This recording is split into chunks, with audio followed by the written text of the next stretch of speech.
Hello English winners! Today we're going to learn about small talk and how small talk can help you in the English speaking world. So some cultures don't appreciate small talk as much when they're getting down to doing business with other people. I'm looking at you, China and Germany, and when you don't value small talk and then you interact with a culture that does, then you're going to have problems getting to the point where those English speakers know, like, and trust you. And that's what small talk is all about. These little conversations and questions that have nothing to do with business are all designed to develop rapport, to get you thinking on the same path, and to get the people you are doing business with to see you as somebody a lot like them, so that they can see themselves in you. And when that happens, it is much easier for English speakers to do business with you. Now, why do some people not do small talk?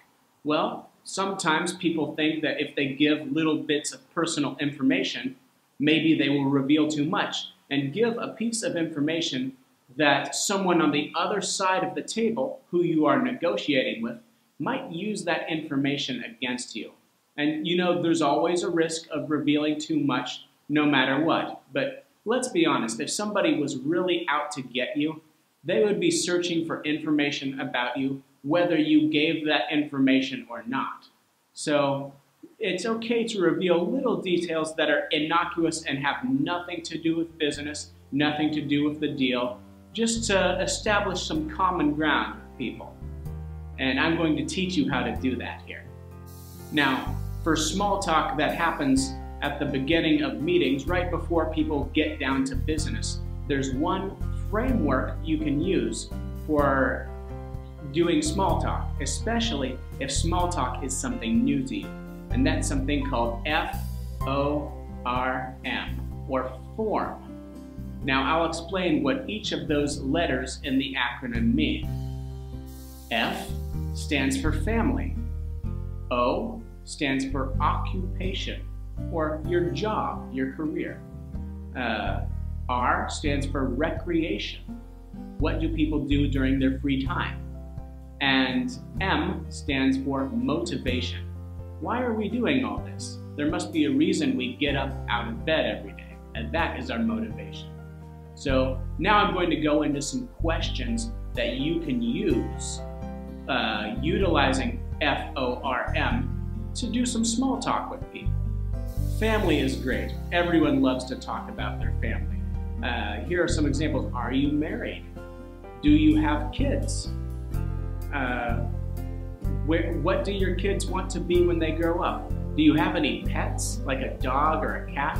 Or maybe something strange like an iguana? Then, of course, there's O, occupation. What job did you work before you got into your current position?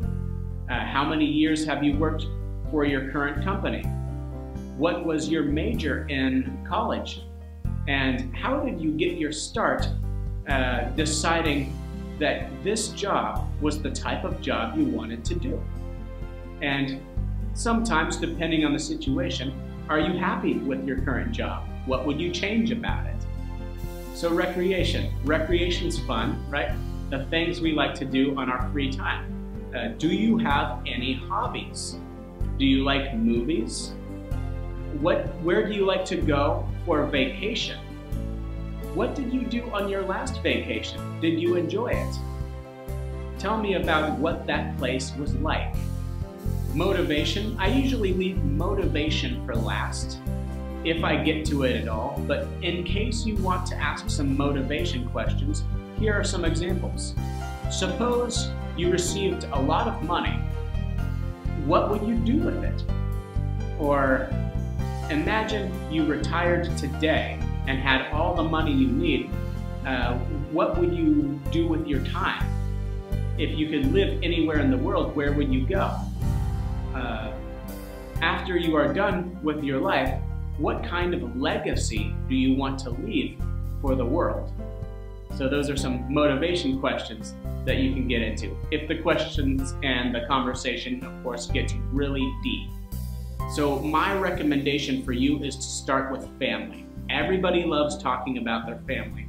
And then occupation is good too, but try to stay away from any topics relating to the deal in front of you or anything that could affect that deal.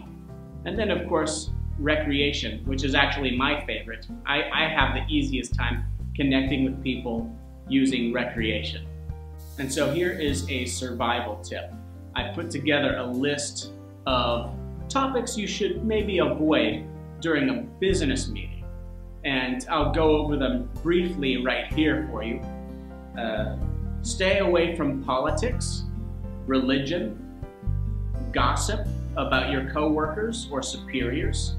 Stay away from any negative press stories that might be affecting the company or people you are doing business with. So often the reason we avoid politics, religion, and subjects like that is because coworkers and superiors and underlings, everybody kind of agree on some points, disagree on others, and that can lead to disputes and fights that you don't need when you're trying to get a sale done or when you're trying to strike a deal. And so these things distract. Now, I understand you're in a new country, you're curious about how the people feel about politics or religion. You want to know how they feel about their system. Is it working for them? Is it not? You're curious. I understand.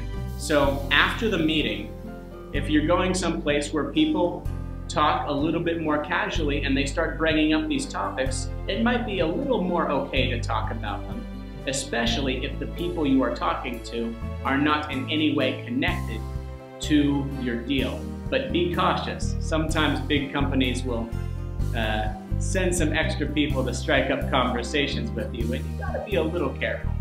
But if you know it's a harmless conversation, you can just ask people what they think and just comment on how interesting it is. For one thing, I know that people were very curious about America, especially during the 2016 election. During the month of November, I was asked about that maybe 4 or 5 times a day. I just told them, look, you're going to expect this outcome. And it turned out that the outcome I told them was going to happen, happened. And so I feel justified a little bit that it happened, but people feel very divided on that subject. So try not to bring up topics like politics in a business meeting. The last thing I want to go over with you is something called elicitation. I want you to imagine yourself in a boardroom. You're having a conversation with somebody and you're trying out small talk, maybe for the first time. So you're asking a question and they're answering. Then you ask another question and they're answering. Maybe they'll fire a question at you and you can answer if you think it's appropriate. But if all you're doing is question, answer, it's going to sound like a policeman interrogating somebody and less like a natural conversation. So one thing that's important is to use little phrases that can get people to talk a little bit more. This is so that you can get more information about the people you're dealing with, but at the same time, it makes the conversation sound more natural.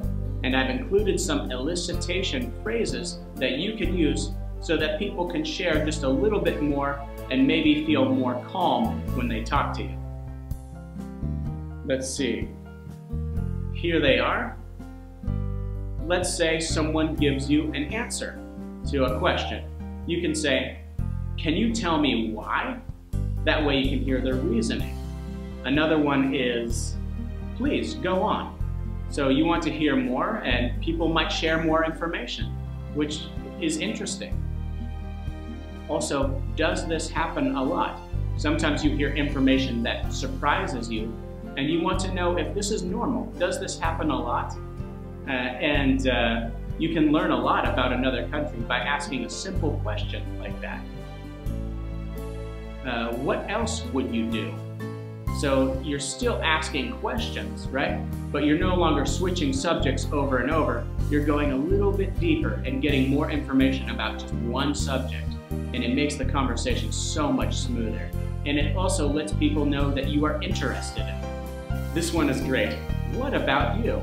If I'm talking to 2 or 3 people and I ask a question to one person and they answer, I might turn to the next person and say, what about you? And that's a simple way to say, I'm asking the same question to you now. And then the same question to you. What about you? What about you? It gives everybody the opportunity to get involved. Also, people love to explain things. So if you just say, I'm not sure I understand. Can you please explain this to me? Then they can explain more about their answer and they can feel like they're teaching you something, which always puts them in a position of feeling really good about being able to talk to you. And then also, if you know something that a person has done, or they're sharing a story with you about a recent achievement, you can ask them, how did you do that? And then it gets them to tell you more about something that they're really proud of. See, by this point, the conversation should flow so naturally. They're talking to you about whatever it is they like. And that makes things so much easier, rather than having to dig and dig to find something to talk about. And when it comes time to do business, things should go much easier. So last thing, just be sincere. Show that you care about the other person, smile, and be friendly. People can tell if you're faking it. English-speaking people are very good at knowing when you're not being very concerned or caring about them. So remember that about small talk, very important.